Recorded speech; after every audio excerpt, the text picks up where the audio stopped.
Crasbo Trádio, tradução para português. Há uma nova mensagem secreta enviada a Trump e não de um amigo, não de um aliado do Irã. Agora, hoje, enquanto você assiste a este vídeo, o corpo da Guarda Revolucionária do Irã diz que atacou 2 navios no Estreito de Hormuz. Um terceiro navio também foi supostamente alvo da IRGC e agora está desabilitado na costa do Irã, de acordo com a mídia iraniana. Essa é a mensagem. Esse é o sinal. O Irã está dizendo a Trump: não viremos à sua mesa de negociação até que você levante o bloqueio, e estamos dispostos a escalar. A administração enfrentava um dilema: silêncio quase total dos iranianos.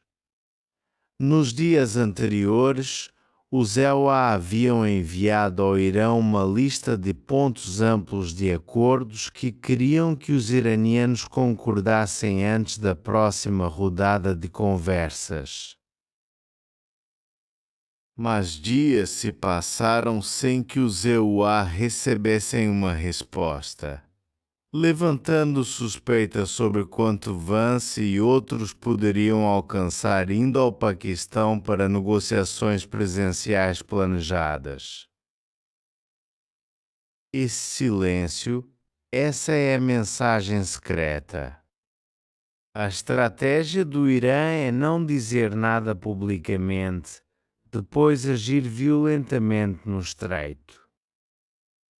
Apreensões, disparos contra navios-tanque, ameaças ao transporte comercial. Essa é a sua tática de negociação e Trump está furioso.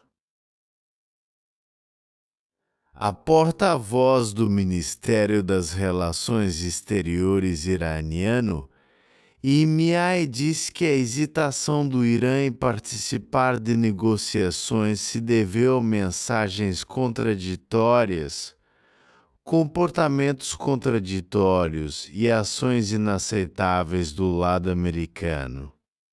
E o presidente iraniano Masoud Pezeshkian, em um comunicado, ilustrou como a hostilidade histórica entre os dois lados inevitavelmente se estenderá para qualquer negociação adicional. Desconfiança histórica profunda no Irã em relação à conduta do governo dos EUA permanece.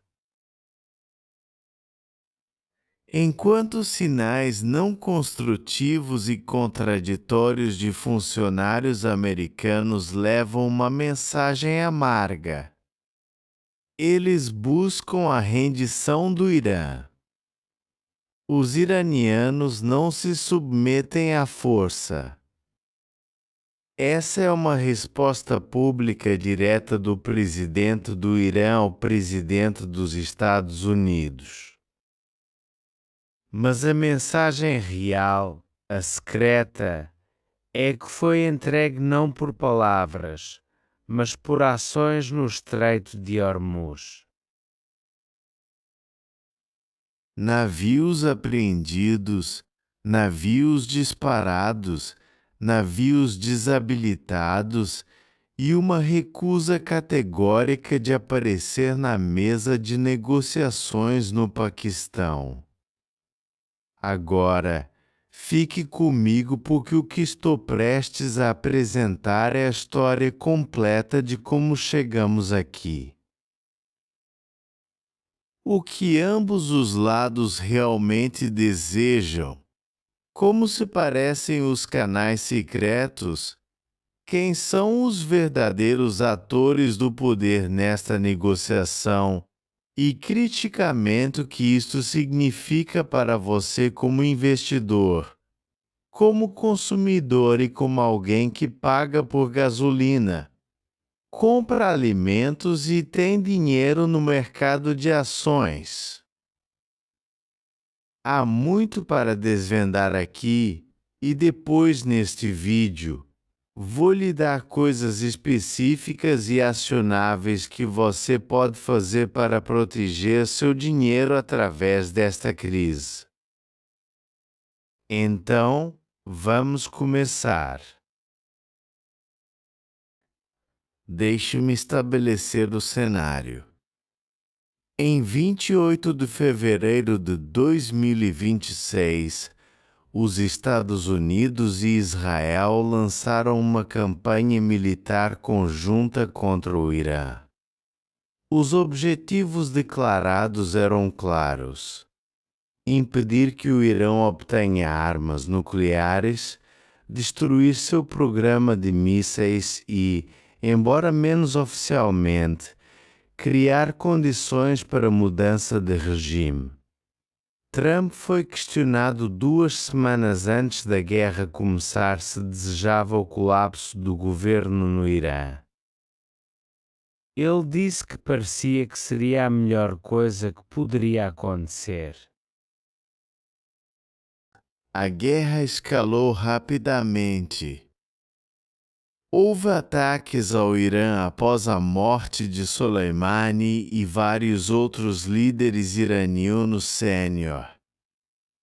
Trump afirmou que a guerra a Israel havia efetivamente provocado mudança de regime, afirmando que as principais camadas de liderança foram dizimadas. Mas especialistas contestaram as afirmações de Trump, dizendo que o governo permanecia muito intacto, se não mais forte. Aqui está o que aconteceu depois, e isto é o que torna este conflito inteiro tão perigoso.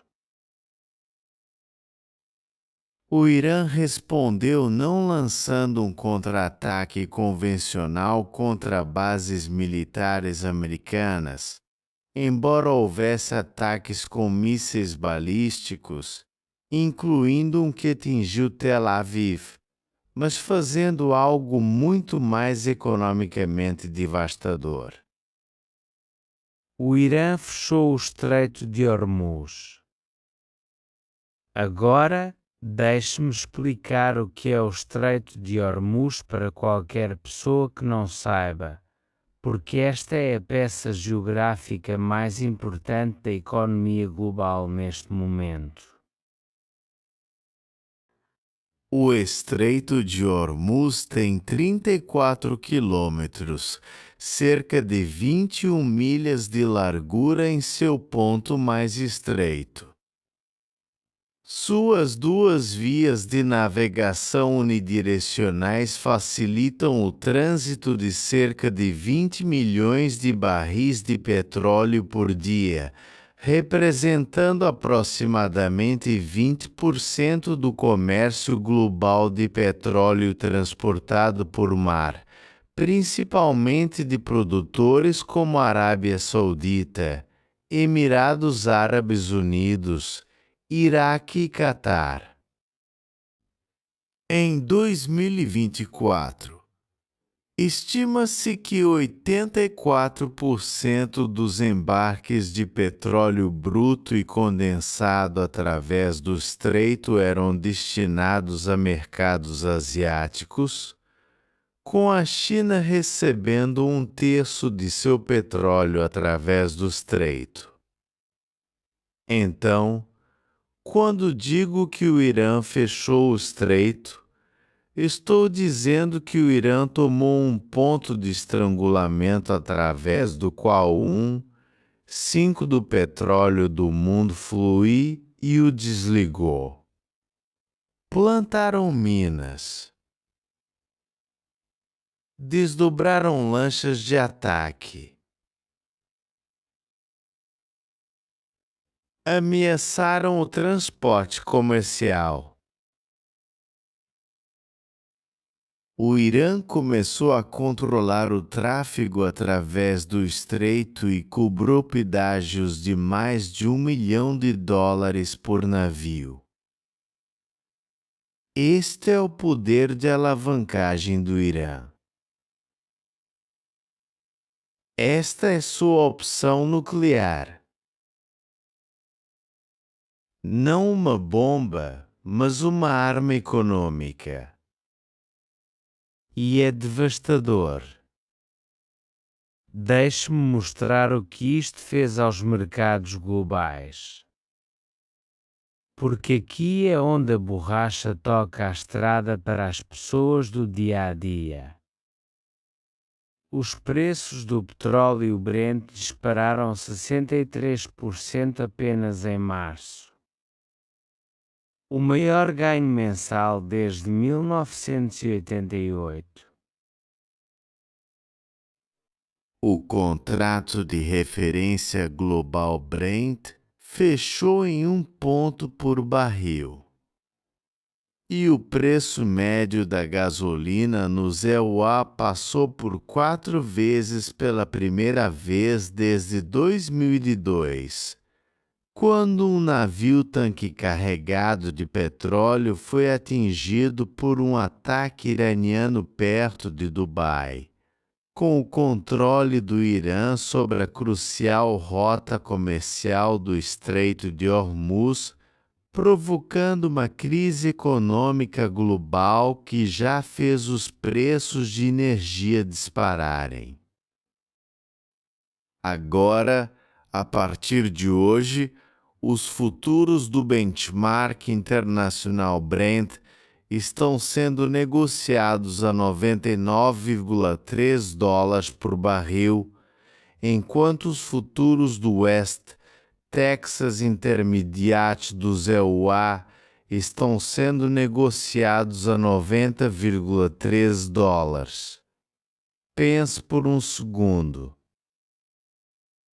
Petróleo a 90 a $100 por barril. Isso afeta tudo. Preços de gasolina, custos de envio, preços de passagens aéreas, preços de alimentos porque alimentos são transportados por caminhão e navio em todo o mundo usando combustível. Custos de aquecimento, custos de fabricação, tudo. O FMI já revisou o crescimento global de 2026 para 3,1%. Nomeando o conflito com o Irã como o principal motivo.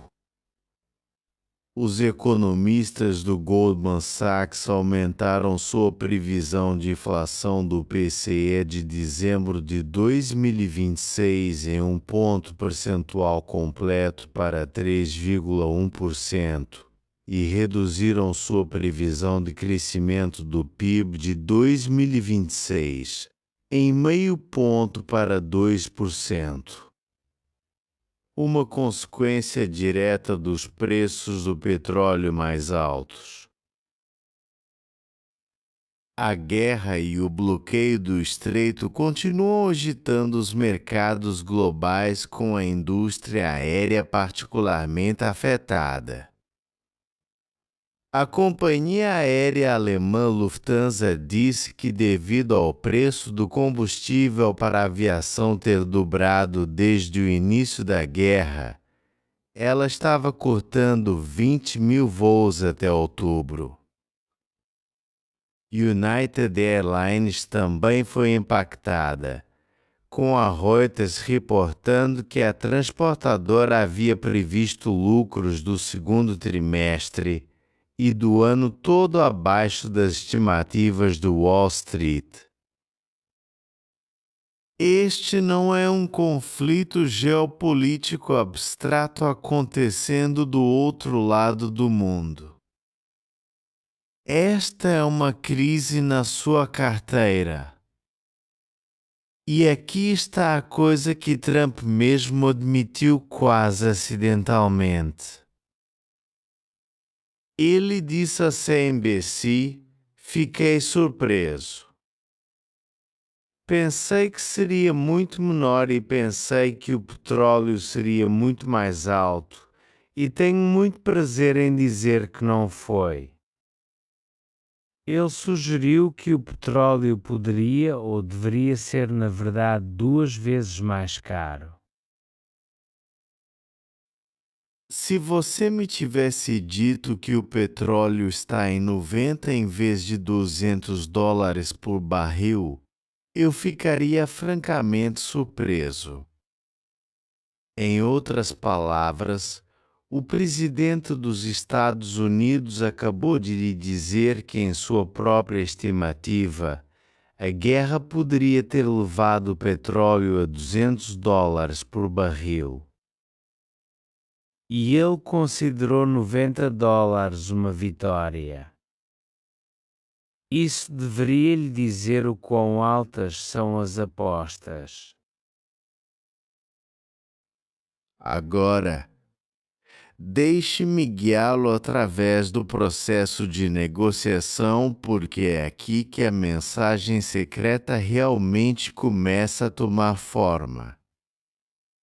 A primeira tentativa de conversas entre os EUA e Irã ocorreu em 6 de fevereiro de 2026.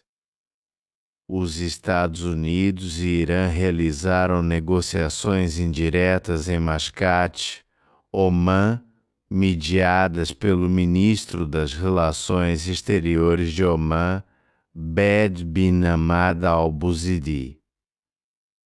Essas negociações não chegaram a lugar nenhum.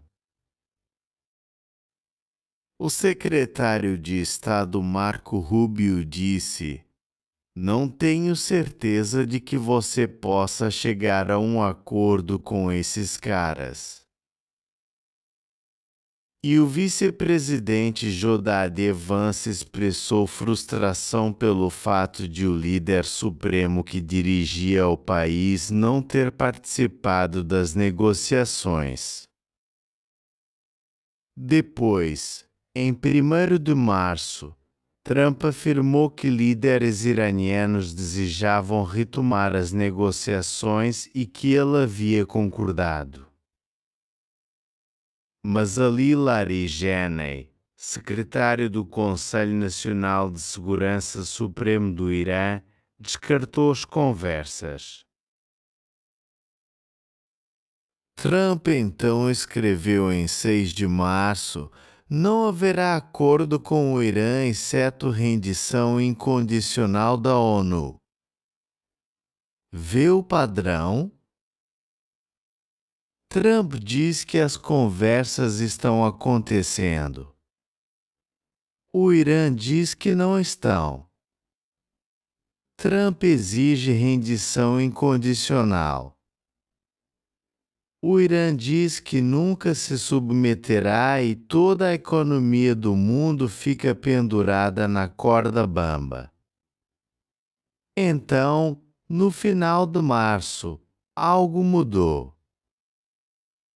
Em 23 de março, Trump adiou o ultimato que havia dado sobre a reabertura do Estreito de Hormuz, citando conversas muito boas e produtivas com o Irã. Ele disse que os EUA haviam falado com uma pessoa importante no Irã. Quem era essa pessoa importante? O envolvimento de Galibá nas negociações é importante devido à sua senioridade e credibilidade dentro do regime. Galibá é um general reformista na Guarda Revolucionária Islâmica, um ex-prefeito de Teherã e associado próximo do novo líder supremo Mojtaba Kamina. Galibá desempenhou um papel fundamental no gerenciamento do esforço de guerra do Irã durante a Guerra de 12 Dias em junho, e é atualmente visto como o funcionário civil mais sênior no círculo de tomada de decisão do Irã. Então, as negociações de canal secreto estavam acontecendo mesmo que o Irã publicamente negasse. A agência de notícias FAS, afiliada à IRGC, relatou que nenhuma negociação havia ocorrido. A agência de notícias TASNI, afiliada à IRGC, sugeriu que os EUA estavam tentando semear divisão dentro do Irã, propondo negociações secretas com apenas parte de seu estabelecimento político. Este é um ponto crítico. Há dois Irãs na mesa de negociações. Há o Irã político liderado por pessoas como Ghalibai, ministro das Relações Exteriores Araghchi, e há o Irã militar, a IRGC, a Guarda Revolucionária Islâmica. E esses dois Irãs nem sempre concordam. Vou voltar a essa fratura porque é a coisa mais importante para entender por que essas negociações continuam falhando. Guarde esse pensamento. Agora, aqui está algo que surpreendeu muita gente. O país que acabou intermediando o cessar-fogo e hospedando as negociações não foi Omã, não foi Catar, não foi Turquia. Foi o Paquistão. O Paquistão conseguiu o que outros não conseguiram por suas ligações com geografia, religião e relações regionais. Tem relações próximas com estados do Golfo, incluindo Arábia Saudita e Catar. Compartilha uma longa e sensível fronteira com o Irã. Seus portos ficam perto de um dos pontos de estrangulamento de energia mais críticos do mundo, o Estreito de Hormuz, e sua relação com a China adiciona outra camada de relevância estratégica.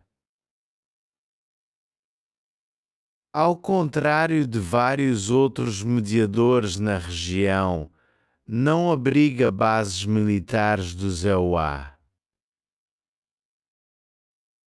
No entanto, seu poderoso chefe do exército, Azim Munir, é o marechal de campo favorito de Donald Trump. O enviado do EUA Steve Witkoff tem uma conexão direta com o marechal de campo general Azam Munir, chefe do exército do Paquistão. Eles têm uma boa relação de trabalho e o próprio Trump chamou Munir de grande general e grande cara. Do lado iraniano, o embaixador do Irã no Paquistão Moghadam disse que Tirã faria negociações no Paquistão e em nenhum outro lugar porque confiamos no Paquistão. Então o Paquistão tinha algo que nenhum outro país tinha: a confiança de ambos os lados simultaneamente. E o Paquistão usou essa confiança para intermediar um cessar-fogo em 8 de abril de 2026. Em 8 de abril de 2026, os Estados Unidos e Irã concordaram com um cessar-fogo de 2 semanas na guerra de 2026 contra o Irã mediado pelo Paquistão. O acordo deveria incluir o Irã reabrindo o Estreito de Hormuz e ambos os lados indo a Islamabad para negociações face a face, e eles foram. A primeira rodada de negociações em Islamabad foi histórica. Foi o primeiro envolvimento face a face entre o EUA e Irã desde 2015, quando a administração Obama negociou um acordo nuclear com o Irã que foi descartado posteriormente por Trump. A delegação de negociação do EUA com 300 membros foi liderada pelo vice-presidente J.D. Vance junto com os enviados especiais Steve Witkoff e Jared Kushner. Enquanto a delegação iraniana com 70 membros foi liderada pelo presidente do parlamento Mohammad Bergalibah junto com o ministro das Relações Exteriores Abbas Araghchi. A equipe de mediação paquistanesa foi liderada pelo primeiro-ministro Shehbaz Sharif, Marechal de Campo Azam Munir e vice-primeiro-ministro e ministro das Relações Exteriores Ishaq Dar. Pense nisto por um momento. 300 americanos sentados frente a frente com 70 iranianos. O vice-presidente dos Estados Unidos frente a frente com o presidente do parlamento iraniano. As primeiras negociações diretas em mais de uma década no Paquistão. As negociações duraram 21 horas entre 11 e 12 de abril de 2026 e consistiram em 3 rodadas, sendo a primeira indireta e a segunda e terceira diretas. E quais foram os 2 pontos que os lados estavam pedindo? O lado do EUA. A proposta do EUA incluiu um fim ao programa nuclear do Irã, limites em seus mísseis, reabertura do Estreito de Hormuz, restrições ao apoio do Irã aos grupos armados e alívio de sanções para o Irã. O lado iraniano. Os iranianos emitiram uma contraproposta de 5 pontos, incluindo um fim aos ataques do EUA e Israel ao Irã e às forças pró-iranianas no Líbano e Iraque, garantias de segurança para prevenir agressão futura israelense e americana, reparações de guerra e reconhecimento internacional da soberania iraniana sobre o Estreito de Hormuz. Veja essas 2 listas. Elas estão a mundos de distância. Os EUA querem que o Irã desista de seu programa nuclear. O Irã quer reparações e soberania sobre o Estreito de Hormuz. Os EUA querem que o Irã abandone seus aliados regionais como Hezbollah. O Irã quer que os EUA garantam que nunca será atacado novamente. As negociações duraram cerca de 21 horas e terminaram com as delegações dos Estados Unidos e do Irã deixando Islamabad sem chegar a um acordo. Vance disse que o Irã recusou-se a aceitar os termos de Washington após 21 horas de negociações. A má notícia é que não chegamos a um acordo e acho que é uma má notícia muito mais para o Irã do que para os Estados Unidos da América. Vance disse aos repórteres pouco antes de deixar Islamabad. Mas o Irã viu diferente. Os EUA entenderam a lógica e os princípios do Irã e agora é hora de eles decidirem se podem ganhar nossa confiança ou não, disse Galibá. E o ministro das Relações Exteriores do Irã, Abbas Araghchi, afirmou que estavam muito perto de um acordo e acusou a delegação do EUA de mudar as regras. Então quem está falando a verdade? A resposta, como com a maioria das negociações, é provavelmente em algum lugar do meio. Mas o que aconteceu depois piorou tudo. Trump explode seu próprio acordo. Esta é a parte da história que é quase inacreditável. Depois que a primeira rodada de negociações falhou, os EUA e Irã começaram a tentar estabelecer uma segunda rodada. Os mediadores paquistaneses estavam trabalhando 24 horas. Havia um momento real. Progresso genuíno foi feito em negociações na semana passada. A partir de sexta-feira, as declarações otimistas de Trump sobre paz iminente. Ele disse a Axios que um acordo seria alcançado em 1 ou 2 dias parecia plausível. Depois Trump fez o que Trump faz. Conforme o fim de semana se aproximava, os EUA e Irã pareciam estar chegando perto de um acordo para encerrar a guerra de 7 semanas. Então o presidente Donald Trump fez exatamente o que seus funcionários repetidamente disseram que não fariam. Ele pareceu tentar negociar através da imprensa, postando sobre negociações contínuas nas redes sociais e falando com vários repórteres por telefone na sexta-feira de manhã enquanto intermediários paquistaneses atualizavam-no sobre negociações contínuas. Ele afirmou que o Irã havia concordado com uma série de disposições que fontes familiarizadas com as negociações disseram ainda não terem sido finalizadas.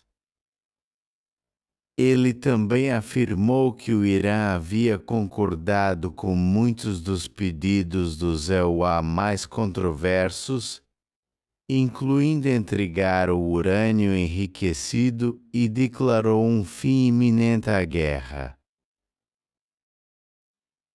Autoridades iranianas publicamente rejeitaram muitas dessas afirmações e negaram que estivessem se preparando para outra rodada de negociações, reduzindo rapidamente o otimismo crescente para um acordo.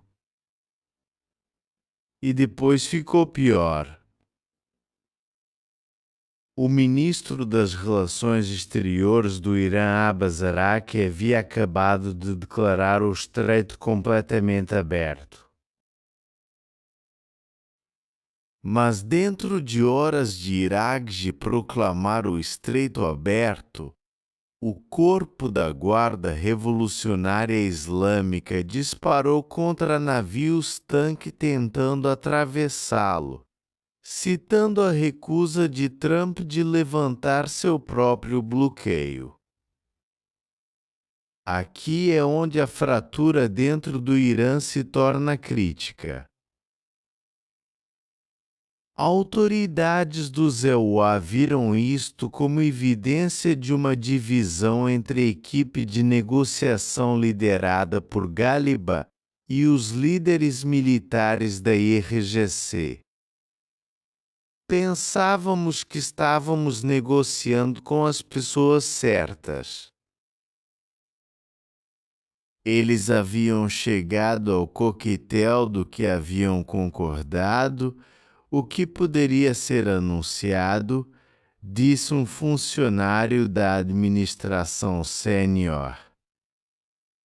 Mas o que aconteceu é que a equipe iraniana voltou e a IRGC e aqueles tipos de pessoas disseram: "Oh, não, não, você não fala por nós." Um segundo funcionário do ZEUA disse a Axios: "Não temos certeza de quem está no comando, e eles também não." Isto é aterrorizante. Quando ambos os lados de um conflito não sabem quem está realmente tomando decisões do outro lado, o risco de erro de cálculo catastrófico dispara. O bloqueio, a arma econômica americana. Agora, deixe-me explicar o bloqueio do ZEUA, porque esta é a outra metade da história da mensagem secreta. O Irã fechou o estreito. Em retaliação, os ZEUA impuseram seu próprio bloqueio. Em 12 de abril, Jodei Vance anunciou que as negociações entre o ZEUA e Irã haviam falhado. Depois, Trump declarou um bloqueio naval do ZEUA do Estreito de Hormuz, anunciando que a Marinha do ZEUA impedirá navios de entrar ou sair do estreito e interceptará navios que pagaram pedágios ao Irã. O almirante Brett Cooper, chefe do Comando Central do ZEUA, disse que o bloqueio foi totalmente implementado. As forças do ZEUA paralisaram completamente o comércio econômico entrando e saindo do Irã pelo mar. A Marinha do ZEUA reverteu 27 navios tentando entrar ou sair dos portos iranianos desde que o bloqueio começou, e o impacto econômico no Irã foi severo. Trump postou no Truth Social: "O Irã está desabando financeiramente.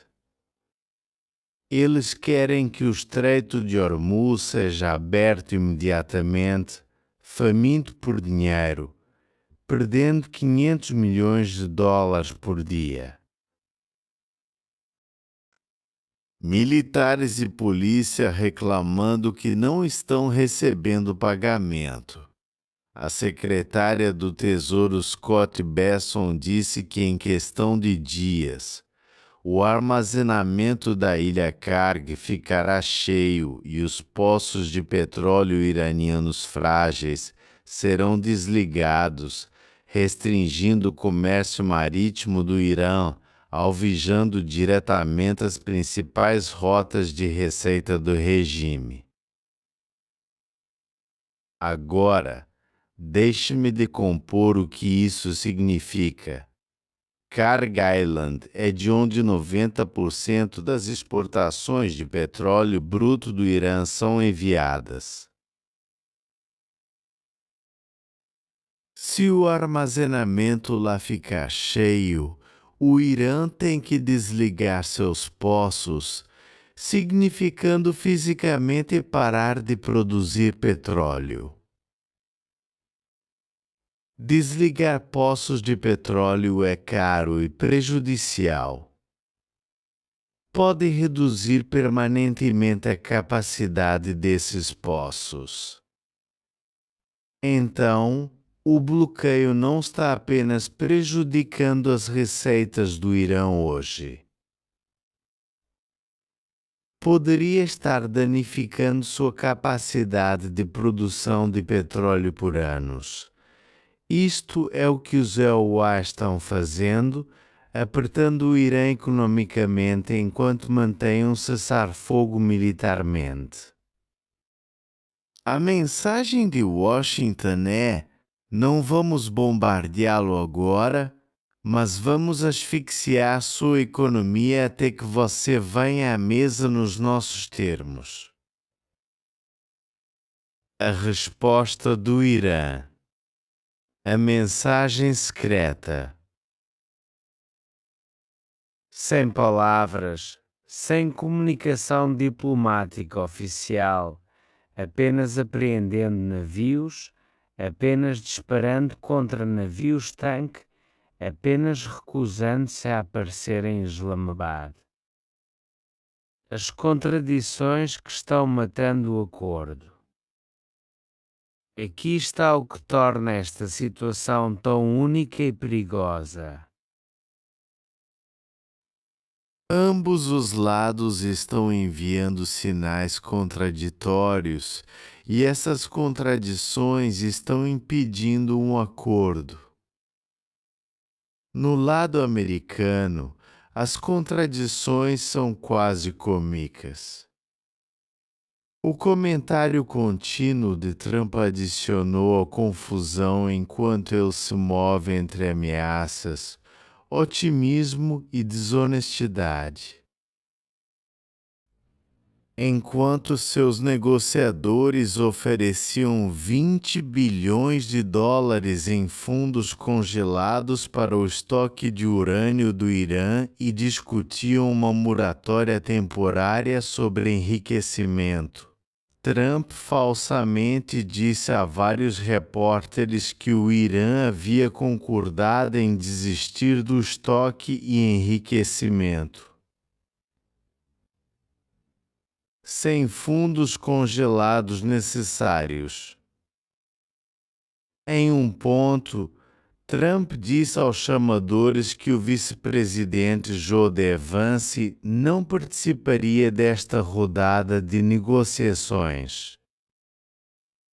Simultaneamente, dois altos funcionários, embaixador da ONU Mike Waltz e secretário de Energia Chris Wright apareceram na televisão. Disse que apareceram.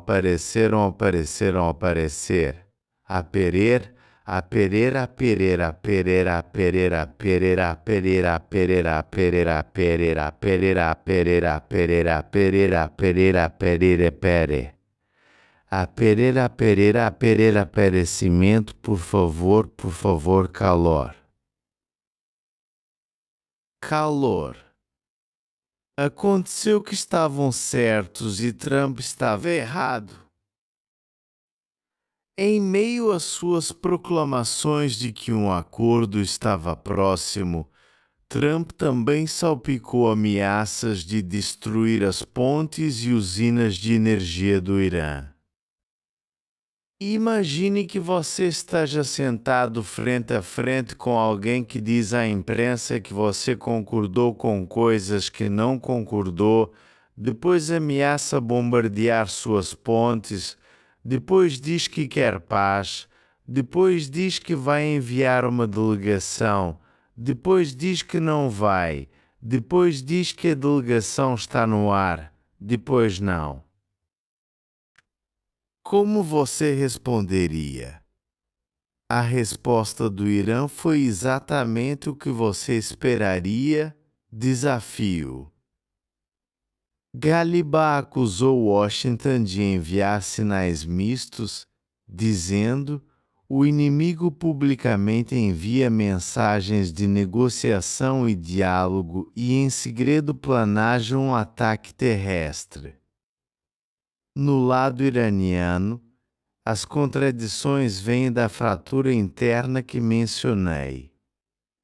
A liderança política, Galibá, Araghchi, presidente Pezeshkian mostraram disposição para falar. Pezeshkian disse que há uma vontade de encerrar o conflito desde que certas condições sejam atendidas, especialmente uma garantia de que o Irã não será atacado novamente, mas a IRGC, os militares, consistentemente minaram esses sinais diplomáticos. A IRGC diz que o estreito não será aberto aos inimigos desta nação. E toda vez que o lado político sinaliza abertura, a IRGC dispara contra navios ou apreende navios-tanque. Na Casa Branca, os principais auxiliares de Trump acreditam que uma razão principal pela qual não ouviram falar foi fraturas dentro da atual liderança iraniana. O senso da administração é que os iranianos não têm consenso em sua posição ou quanto empoderarem os negociadores sobre enriquecimento de urânio. E o estoque atual do país de urânio enriquecido, um grande ponto de contenção nas negociações de paz, a extensão do cessar-fogo, uma tábua de salvação ou uma armadilha. Agora chegamos a hoje. O presidente Donald Trump diz que estenderá um cessar-fogo com o Irã até que o Irã apresente uma proposta para encerrar o conflito permanentemente. Trump anunciou uma extensão do cessar-fogo com o Irã, dizendo que os militares do ZEUA adiará seu ataque planejado para permitir mais tempo para o Irã apresentar uma proposta. O movimento vem a pedido dos mediadores paquistaneses. A trégua estava programada para expirar na quarta-feira. Trump disse, portanto, dirigi nossos militares para continuar o bloqueio e em todos os outros aspectos permanecer pronto e capaz e, portanto, estenderá o cessar-fogo até que tal proposta seja apresentada e discussões sejam concluídas de um jeito ou de outro. Mas aqui está o problema-chave. Uma extensão sem data de término remove a pressão sobre o Irã e poderia permitir que o Irã arraste as negociações, algo que assessores alertaram Trump em conversas privadas. E a resposta do Irã à extensão? A extensão do cessar-fogo de Trump não significa nada, disse Mai Mohammad, um assessor do presidente do parlamento iraniano Ghalibaf. O lado perdedor não pode ditar os termos. A continuação do cerco não é diferente de bombardeio e deve ser confrontada com uma resposta militar. Então, deixe-me ter certeza de que você entende o que acabou de acontecer. Trump estendeu o cessar-fogo. O Irã disse que não significa nada. O Irã então apreendeu 2 navios. E a segunda rodada de negociações que deveria acontecer, o esperado viagem de Vance a Islamabad para liderar a segunda rodada foi cancelada. A mensagem secreta do Irã agora é cristalina. É uma mensagem em 3 partes. 1. Não negociaremos enquanto você bloquear nossos portos. 2. Se você tentar nos pressionar, vamos pressionar toda a economia global através do estreito. 3. Controlamos a linha do tempo, não você. A questão nuclear. Agora, deixe-me abordar o elefante na sala. O programa nuclear do Irã. Esta é a questão central. Tudo mais, o estreito, o bloqueio, a própria guerra, tudo isso remonta à questão de se o Irã vai ou não desenvolver uma arma nuclear. O vice-presidente Vance diz que a primeira rodada de negociações sobre o cessar-fogo quebrou porque o Irã não se comprometeria em renunciar a uma arma nuclear. O fato simples é que precisamos ver um compromisso afirmativo de que eles não buscarão uma arma nuclear e não buscarão as ferramentas que permitiriam que eles alcançassem rapidamente uma arma nuclear. O que os EUA querem é o que eles chamam de modelo Líbia. Israel apoiou a desnuclearização de estabelecimentos de energia atômica iraniana após um modelo de Líbia como o do desarmamento da Líbia. Naquele modelo, um país renuncia a toda capacidade nuclear em troca de relações normalizadas e alívio de sanções. A Líbia fez isso em 2013 e depois em 2011. Rebeldes apoiados pela OTAN derrubaram e mataram Muammar Gaddafi. Então você pode entender por que o Irã olha para o modelo Líbia e diz absolutamente não. Desistir de seu programa nuclear é, na visão do Irã, uma sentença de morte. Apesar das afirmações de Trump, em nenhum momento os iranianos concordaram em desistir permanentemente do enriquecimento. O intervalo, de acordo com um funcionário dos EUA, é em algum lugar entre não construiremos uma arma nuclear para não enriquecemos em